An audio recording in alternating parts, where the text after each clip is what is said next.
Hi friends, ఈరోజు మన వీడియోలో సింపుల్గా టేస్టీగా గుమగుమలాడే సాంబారు ఎలా తయారు చేసుకోవాలో ఈ వీడియోలో చూద్దామండి. సాంబార్ కోసం ఫస్ట్ కందిపప్పు తీసుకోవాలి.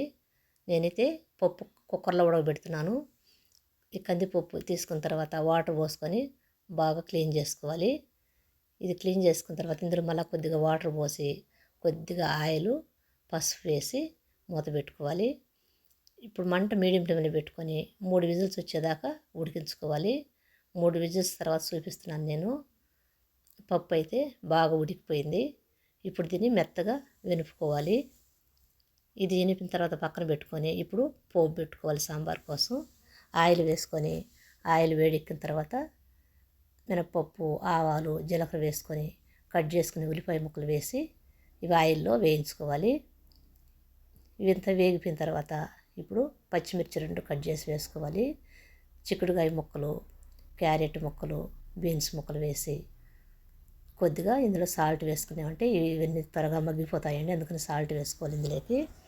ఇవి వేసుకున్న తర్వాత మొత్తం ఆయిల్లోనే ఈ విధంగా ఫ్రై చేసుకోవాలి. ఇప్పుడు మూత పెట్టుకొని కొంతసేపు మగ్గించుకున్నామంటే ఇవి తొందరగా మగ్గిపోతాయి. మూత పెట్టుకున్నామంటే చూశారు కదా, ఇవైతే బాగా వేగిపోయాయండి.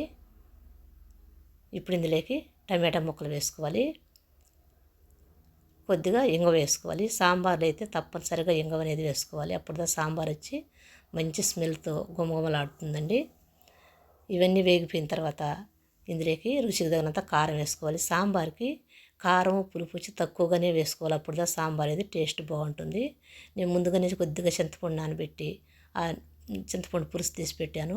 ఆ చింతపండు పులుసు వేసుకున్న తర్వాత ఇందులోకి వాటర్ పోసుకొని మొత్తం ఒకసారి కలుపుకొని టేస్ట్ చూసుకొని కొద్దిగా సాల్ట్ చల్లకపోతే వేసుకోవాలి. సాల్ట్ వేసిన తర్వాత మూత పెట్టుకొని కొంతసేపు ఉడికించుకున్నామంటే సాంబార్ అనేది రెడీ అయిపోతుంది. ఇప్పుడు ఇందులో కొద్దిగా కరివేపాకు వేసుకొని ముందుగా పెట్టుకొని పప్పు ఇందులో పోసుకోవాలి. ఇవి వెజిటేబుల్స్ అన్నీ ఉడికిపోయిన తర్వాత పప్పు పోసుకుంటే బాగుంటుంది. పప్పు పోసుకున్న తర్వాత ఇంకొంతసేపు ఉడికిందంటే సాంబారు రెడీ అయిపోతుంది. చూశారు కదా, సింపుల్గా ఎంత త్వరగా అయిపోతుందో సాంబారు. చేసుకోవడం అయితే చాలా సింపుల్ అండి. టేస్ట్ అయితే చాలా బాగుంటుంది. ఈ విధంగా సాంబార్ చేసుకొని వేడివేడి అన్నంలో ఈ సాంబార్ పోసుకొని పక్కన అప్పలం పెట్టుకొని తింటే రుచి అద్దరిపోతుందండి. అంత బాగుంటుంది సాంబారు. చూశారు కదా, చేసుకోవడం ఎంత సింపులో. ఇప్పుడు మీకు ఈ వీడియో కానీ నచ్చినట్లయితే లైక్ చేయండి, షేర్ చేయండి అండ్ సబ్స్క్రైబ్ చేయండి.